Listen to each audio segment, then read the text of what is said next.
தமிழக மக்கள் அனைவருக்கும் எனது வணக்கம்.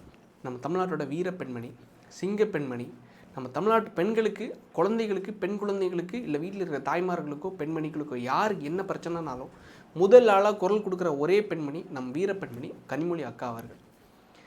என்ன சொல்கிறதுன்னு எனக்கு தெரில. தமிழ்நாட்டில் பல சம்பவங்கள் தொடர்ந்து நடந்துச்சு. நான் பட்டியல் போட்டு வச்சுருக்கேன் இப்போவுமே. ஸோ அந்த பல சம்பவங்களில் முக்கியமான ஒரு சம்பவமாக தெரிகிறது என்னென்னா, இந்த +2 மாணவியை தூத்துக்குடி மாவட்டத்தில் கொடூரமாக சிதைச்சி பாலியல் அத்துமீறல் ஆகி கொல்லப்பட்ட +2 மாணவி. அந்த பொம்பளை பிள்ளை அவங்களோட சொந்த தொகுதியில் நடந்த ஒரே காரணத்தினால ஓடோடி போனாங்க நம்ம அக்கா. ஆனால் சொந்த ஊர் மக்கள் விரட்டி ஓடோடி அடித்து விரட்டினார்கள். என்னோட ஒரே ஒரு கோரிக்கை என்னென்னா, விரட்டி அடிச்சிங்க, துரத்தி விட்டிங்க, ரைட்டு, கொஞ்சம் கேள்விகளை நாக்கப்படுங்கிற மாதிரி கேட்டிருக்கலாம். லைக் என்னென்னா, இன்றைக்கி 3 சம்பவங்களை கொஞ்சம் கவர் பண்ணணும். அதாவது என்னென்னா, ஒன்று கனிமொழி அக்கா அவர்கள், அதை பற்றி நம்ம பேசிடலாம். ரெண்டாவது என்னென்னா, 5000 ரூபா வாங்கிட்டு 50,000 ரூபாவுக்கு கூவாங்க இல்லை, அதே மாதிரி போன வாரம் நம்ம கிட்னி முறைகேட்டில் ஈடுபட்டாங்க ஜூலி அப்படின்னு சொல்லிட்டு பேசணும்ல. இது வரைக்கும் எந்த நடவடிக்கைகளும் எடுக்கப்படலை, விசாரணை நடந்த மாதிரி தெரில. அதான் ஆளுங்கட்சிக்கு கொஞ்சம் நெருக்கமான நபர்கள்னால் கேட்க மாட்டாங்களே, கேள்விகளே கேட்க மாட்டாங்களே, கூப்பிடவே மாட்டாங்களே, விசாரணைக்கு என்கொயரிக்கே கூட மாட்டாங்களே. நம்மளை மாதிரிப்பட்ட நபர்களுக்கு வீட்டுக்கு போலீஸ் அனுப்புவாங்க, ஆனால் அவங்களுக்கெல்லாம் எதுவும் பண்ண மாட்டாங்க. அந்த பொண்ணை போன வாரம் மக்களோட எல்லா பிரச்சனைகளையும் ஆளுங்கட்சிக்கு எதிராக டேமேஜ் கண்ட்ரோல் பண்ணுறதுக்காக, இவ்வளோ சம்பவங்கள் தொடர்ந்து நடந்திருக்குமா, கொஞ்சம் பேசி டேமேஜ் கண்ட்ரோல் பண்ணுறதுக்காக அதை ட்ரோல் மெட்டீரியலாக ஆனாலும் பிரச்சனை இல்லைன்னு சொல்லிட்டு அந்த பொம்பளைய ஸ்டேஜில் இறக்கி விட்டுருந்தானுங்க. இப்போ இந்த வாரம் யார் வந்திருக்காருன்னா, வடிவேல் அவர்கள். இவ்வளோ கொடூரமான சம்பவங்கள் நடந்திருக்கு, இவ்வளோ கொடூரமான சம்பவங்கள். இன்னொன்று, பெண்கள்லேயே நான் மிகவும் மதிக்கக்கூடிய ஒரு நபர். உண்மையிலே பெண்கள்னாலே நம்ம எல்லாரையும் மதித்து தான் ஆகணும், மதிக்கக்கூடிய இடத்துல இருக்கோம். ஆனால் இப்பேற்பட்ட ஒரு பெண்மணி இன்றைக்கி ஒரு முடிவு எடுத்திருக்காங்க. யாருன்னா, நான் காளியம்மாள் அக்கா அவர்களை பற்றி பேசணும். ஸோ அதை கடைசியாக பார்த்துக்கலாம். ஸோ என்னென்னா, இந்த சம்பவத்தை நம்ம கவர் பண்ணிட்டு உள்ளே போயிடலாமே. அதாவது என்னென்னா, தமிழ்நாட்டில் கடந்த 27ஆம் தேதி, அதாவது போன மாதம் 2வது மாதம் 27ஆம் தேதியிலேருந்து இந்த மாதம் லாஸ்ட் வர ஒரு 15 நாளைக்குள்ளே கிராஃபை மட்டும் எடுக்கலாம். ரொம்ப எல்லாம் அதுக்கு பின்னாடி போக வேண்டாம். அதுக்கு பின்னாடி போனால் இன்னும் நிறைய இருக்குது. 27லேருந்து இன்றைக்கி 13ஆம் தேதி, நேற்றுக்கு 12ஆம் தேதி வரைக்கும் நடந்த முக்கியமான சம்பவங்களை மட்டும் எடுக்கலாம். நடந்தது எல்லாமே முக்கியம்தான். நான் ஒரு கிராஃப் போட்டு வச்சுருக்கேன். அதாவது 27/2 தொடங்கி நேற்று 12/3/2026 வரைக்கும் 27ஆம் தேதி கிருஷ்ணகிரி மாவட்டத்தில் 2.5 வயசு பொம்பளை பிள்ளையை ஒரு திமுககாரன் சிதைச்சி அத்துமீறி பாலியல் அத்துமீறல் பண்ணி கொன்னது. அடுத்து திருப்பி 9/3/2026 நாமக்கல் மாவட்டத்தில் 7.5 வயசு பொம்பளை பிள்ளைய ஒரு நாய் பாலியல் அத்துமீறல் பண்ணி அந்த குழந்தைய அந்தளவுக்கு சீரழிச்சு கெடுத்தது. இது 9, சாரி அதுக்கு முன்னாடி 3/3/2026 இருக்குது. நான் 3 மறந்துட்டேன், 9க்கு வந்துட்டேன்.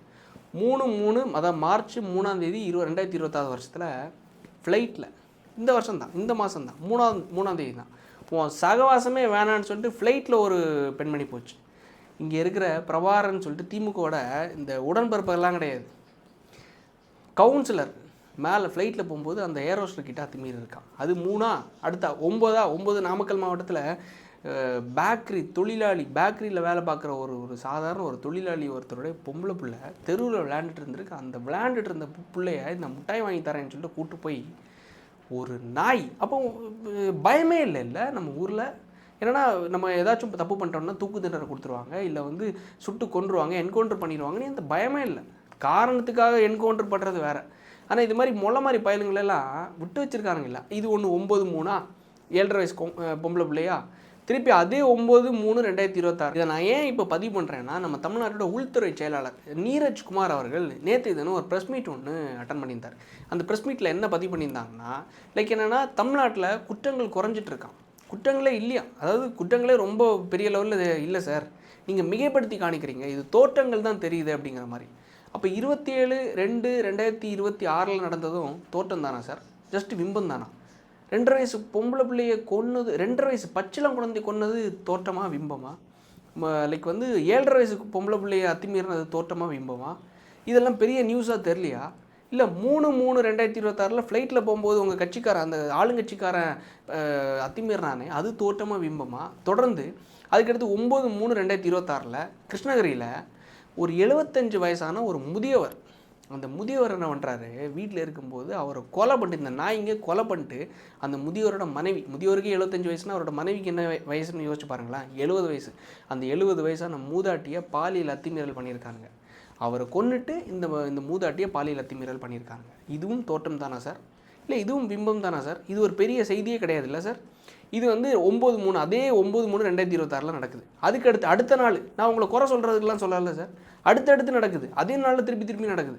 10/3/2026 சென்னை மதுராந்தகத்தில் ஒரு சின்ன பிள்ளைய பாலியல் அத்துமீறல் பண்ணியிருக்கான். அடுத்த நாள் 10/3/2026.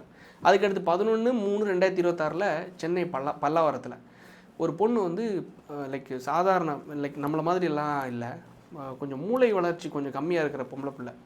அந்த பிள்ளைய ஒரு நாய் பாலியல் அத்துமீறல் பண்ணியிருக்கான். ஒரு மூளை வளர்ச்சி இல்லாத பிள்ளைய எந்த அளவுக்கு கொடூரமாக யோசிக்கிறாங்கன்னு பாருங்களேன். இது வந்து 11/3/2026 நடக்குதுன்னு வச்சுக்கோங்களேன், சென்னை பல்லாவரத்தில். இதுக்கு அடுத்தது திருப்பி அது 11/3/2026 தூத்துக்குடி மாவட்டம் விளாத்திக்குளத்தில் நம்ம சொன்ன அந்த 12ஆம் வகுப்பு மாணவியை வந்து கொடூரமாக பாலியல் அத்துமீறல் பண்ணி சிதைச்சது. என்ன சொல்கிறதுன்னு தெரியல. இதுவும் உங்களை மாதிரி நீங்கள் சொல்கிற மாதிரி தோட்டம் பிம்பம்னு வச்சுக்கோங்களேன். அதே 12/3/2026 லைக் வந்து சென்னையில் ஒரு பொண்ணு வந்து ஒரு பொண்ணும் ஒரு பையனை லவ் பண்ணுறாங்க. அந்த பொண்ணுக்கு ஒரு தங்கச்சி இருக்காங்க. அந்த பொண்ணோட தங்கச்சியை இந்த லவ் பண்ணுற பையன் என்ன பண்ணிடுறான், அந்த பொண்ணை நான் கூட்டு போகிறேன் அங்கே கூட்டு போகிறேன்னு சொல்லிட்டு அந்த பொம்பளை பிள்ளை அந்த லவ் பண்ணுற பொண்ணோட தங்கச்சியை பாலியல் அத்துமீறல் பண்ணி கெடுத்துருக்கான். இது என்னைக்கு நடக்குதுன்னா 12/3/2026 சென்னை ஓட்டேரியில் வந்து நடக்குது. இது வந்து 12ஆம் தேதி, அதாவது நேற்று முந்தானத்து நடக்குதுன்னு வச்சுக்கோங்களேன். திருப்பி அதே 12/3/2026 திருச்சியிலேருந்து சென்னைக்கு காலேஜ் ப்ராஜெக்ட்டுக்காக வந்த ஒரு பொம்பளை பிள்ளைய ஒருத்தன் கெடுத்திருக்கான். அதாவது 9, 3, திருப்பி 9, திருப்பி 10, திருப்பி 11, திருப்பி 12, திருப்பி 12 தொடர்ந்து இந்த 15 நாட்களில் மட்டும் 9 சம்பவங்கள். எல்லாமே பாலியல் அத்துமீறல். பெண்களுக்கு பாதுகாப்பு இல்லை. இதில் எதுக்குமே வாய் திறக்காத நம்ம கன்னிமொழி அக்கா, இது எதுக்குமே வாய் திறக்காத நம்ம அருமை பெருமை நடிகர் திலகம், லைக் நடிப்பிலே அரக்கன் நம்மளுடைய வடிவேல் அவர்கள், இது எதுக்குமே யாருமே வராத நபர்கள், கழக உடன்பரப்புகள் இந்த விளாத்திக்குளத்தில் நடந்த 7.5 வயசு பொம்பளை பிள்ளையோட மரணத்துக்கு அத்துமீறலுக்கு போயிருக்காங்கன்னா இது எலெக்ஷன் ஸ்ட்ராட்டஜியா இல்லை வேறு ஏதாவது? இந்த கர்மத்தோட பேர் என்னன்னு மட்டும் தயவு செஞ்சு சொல்லுங்களேன். இதுக்கு போயிருக்காங்கன்னா துரத்தி அடிக்கணுமா இல்லை வேறு என்ன பண்ணணும்னு மட்டும் யோசிச்சு பாருங்கள். வடிவேல் அவர்களுக்கு வரலாம். போன வாரம் தான் நாங்கள் இன்னொரு கரகாட்ட கோஷ்டியை பார்த்தோம். இன்றைக்கி இவ்வளோ அத்துமீறல்கள் இவ்வளோ நடந்துச்சு, அதை பேசாத அந்த நாய் போன வாரம் தான் யார் என்ன சொல்கிறேன்னா இந்த ஜூலியை சொல்கிறேன். அந்தளவுக்கு கேடு கெட்ட ஒரு பொம்பளைன்னா நான் சத்தியமாக அதை தான் சொல்லணும். உண்மையில் சொல்கிறேன், ஒரு பணத்துக்காக இந்த அளவுக்கு கிட்னி அளவுக்கு போகிறாங்கன்னா, கிட்னி ப்ரோக்கரேஜ் பண்ணுற அளவுக்கு மீடியேட் பண்ணுற அளவுக்கு ஒருத்தங்க இறங்கி போகிறாங்கன்னா எந்த அளவுக்கு பணவரி பிடிச்ச பிசாசுன்னு மட்டும் யோசிச்சு பாருங்களேன். நான் வந்து ஒரு ஆடியோலாம் நம்ம எவிடன்ஸாக கொடுத்துருந்தோம். சம்மந்தப்பட்ட போலீஸ் ஆஃபீஸர் பிரேமானந்த சின்ஹா அவர்களுக்கும் எல்லாமே அமைச்சிருக்கோம். எல்லாமே கொடுத்ததுக்கப்புறமா இன்னும் விசாரணை தெரில. மேபி தள்ளி போகலாம், இல்லை எலெக்ஷனுக்கு அப்புறமா பார்த்துக்கலான்னு கூட என்ன மைண்ட் செட்டில் கூட இருந்திருக்கலாம். ஆனால் இந்தளவுக்கு ஈனப்பிறவிக்கு அடுத்ததாக இன்னொருத்தர் வந்து பேச வந்திருக்காரு. யார்? வடிவேலு. அந்த ஈனப்பிறவியை விட்டுருங்க, கிட்னியும் திருடும் கக்கூஸ்லேயும் திருடக்கூடிய ஈனப்பிறவி. அந்த ஈனப்பிறவியோட கல்யாணத்தை நடத்தி வச்சதே திமுக தான் அப்படிங்கிற மாதிரி அந்த ஆடியோவில் பூச்சி முருகன் சொல்லிட்டு திமுகவோட ஒரு நிர்வாகி தான் 30 லட்ச ரூபா கொடுத்தாராம். யாருக்கு? அந்த பெண் பிள்ளைக்கு, புரட்சி பெண்மணி ஜூலி அவர்களுக்கு. நான் இதை பொத்தாமதுவாக நான் இந்த அசிங்கமாக எனக்கு பேசணும்னு அவசியம் இல்லை. எனக்கே என்னென்னா நம்ம பேரை கெடுத்துக்கிறோமோ, நம்மளையே நம்ம எதுக்கு இந்த மாதிரி அசிங்கங்களை பற்றி நம்ம கெடுத்துக்கணும் அப்படிங்கிற மாதிரி எனக்கு தோணுது. ஆனால் இந்த மாதிரி அசிங்கங்கள் என்ன வேலையில் ஈடுபடுறாங்க தெரியுமா? மக்கள், பாமர மக்களோட கிட்னியில் தொடும்போது நம்ம ஏன் அதை பற்றி பேசக்கூடாது? இந்த அசிங்கன்னு சொல்லாமல் தூய்மைன்னு சொல்ல முடியும், இல்லை சாக்கடைன்னு சொல்லாமல், இல்லை நல்ல பால், தூய்மையான பாலுன்னு சொல்ல முடியும். சரி, அதை விட்டுருங்க. வடிவேல் அவர்களுக்கு வரலாம். 5000 ரூபாய் போட்டோன்னா ஷாக் ஆகிட்டேன் சார். ஏன்னா அது அந்த படத்தில் உள்ள டைலாக் சொன்ன மாதிரி, காலில் எந்திரிச்சு பார்க்குறேன் அக்கௌண்ட்டில் 5000 ரூபாய். எந்த கொம்பனாலும் அசைக்க முடியாத ஆட்சியாக இந்த திருப்பி ஆட்சி வந்திருக்கு. எல்லாம் திமுகவை அழிச்சிடலான்னு பல பயலுங்க, நம்ம உட்பட பல பயலுங்க நினச்சிட்டு இருக்கானுங்களாம், கனவு கண்டுட்டு இருக்கானுங்களாம். அது எல்லாத்தையும் மண்ணள்ளி போட்டார் நம் புரட்சி தமிழர், புரட்சி தளபதி, புரட்சி தலைவர் யார்? மு.க. ஸ்டாலின் அவர்கள். காலைல 5000 ரூபாய் போட்டு, அந்த 5000 ரூபா போட்டதுக்கப்புறமா தான் இவ்வளோ சம்பவங்கள். இது எல்லாமே அதை மறைக்கிறதுக்கு 5000 ரூபா போட்டு கொஞ்ச நாள் விவாதம் பண்ணாங்களா, மக்கள்கிட்ட எல்லாம் ரெஃப்ளெக்ஷன் ஆகிடுச்சு, திமுக தான் ஓட்டு போட போகிறாங்க அப்படின்னு சொல்லிட்டு அவங்களுக்கு வியூ வகுப்பாளர்லாம் சொல்லிட்டாங்களாம். 5000 நீங்கள் கொடுத்தது பெரிய விஷயமா மாறிட்டு சார் அப்படின்னு சொல்லிட்டு. அதனால தான் உங்களை துரத்தி அமைச்சிருக்காங்க.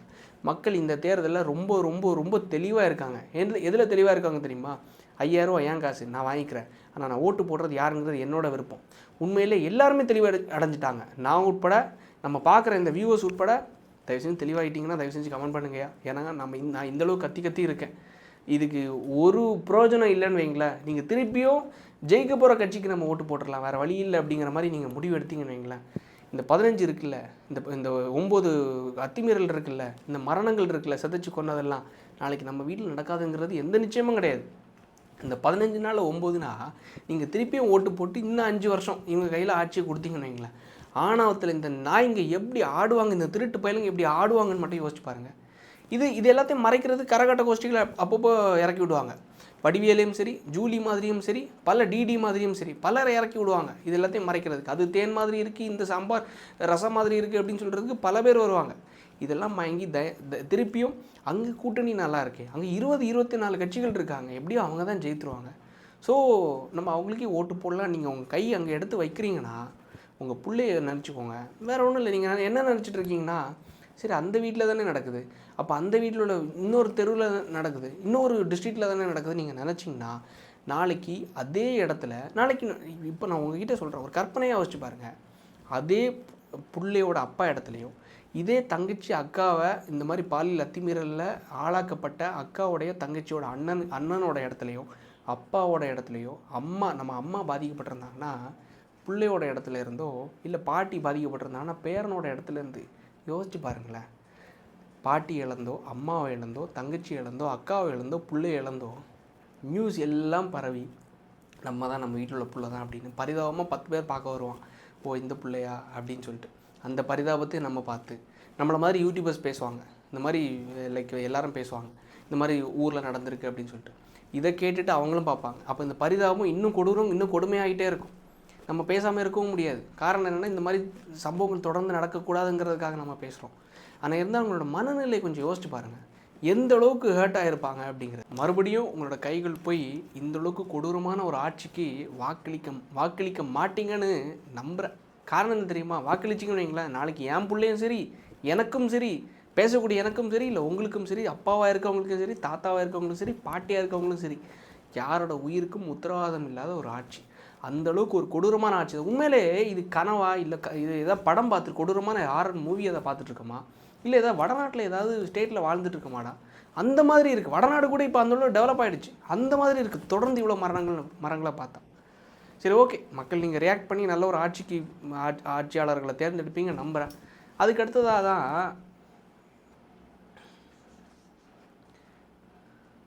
சரி ஓகே, மக்கள் நீங்கள் வாக்களித்து நல்ல ஒரு ஆட்சியாளர்களை தேர்ந்தெடுப்பீங்கன்னு நம்புகிறேன். நம்பி விடைபெறுகிறேன். நன்றி, வணக்கம்.